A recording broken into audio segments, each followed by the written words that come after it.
So let's discuss the derivative by the first principle with regards to an independent variable. So let's just go over this very quickly because it's not really that difficult. It's just related to the previous topic.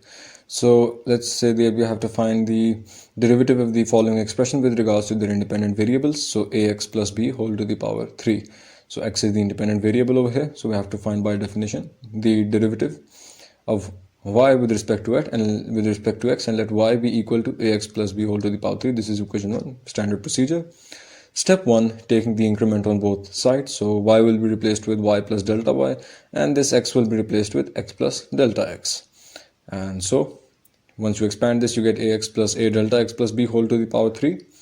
And so now you can basically take this ax and this plus b on one side and then add that to a plus delta x.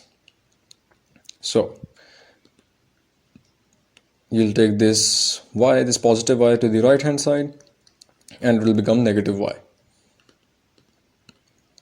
And so now you have this, which is the equation number 2.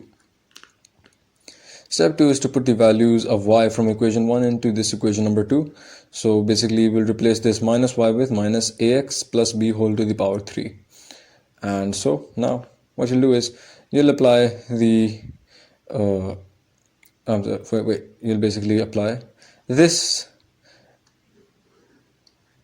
formula to find the cube of this a plus b. So a plus b whole to the power 3 becomes a cube plus b cube plus 3a squared b plus 3ab squared.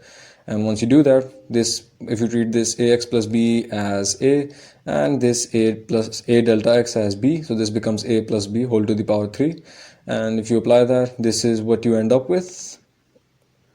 And so now what you'll do is you'll cancel out this ax plus b whole to the power 3 and this minus ax plus b whole to the power 3, because it'll just become 0. And so you're left with this in the end. And now you'll take delta x common, because every term over here has a delta x term. So this becomes a cube plus delta x whole square. This becomes 3ax plus b whole square into a. And this now becomes 3ax plus b into a squared delta x. So now divide both sides by delta x. So this delta y on the left hand side becomes d delta y over delta x. And so now the right hand side, you get this, and so you'll cancel out this delta x and this delta x to make it 1.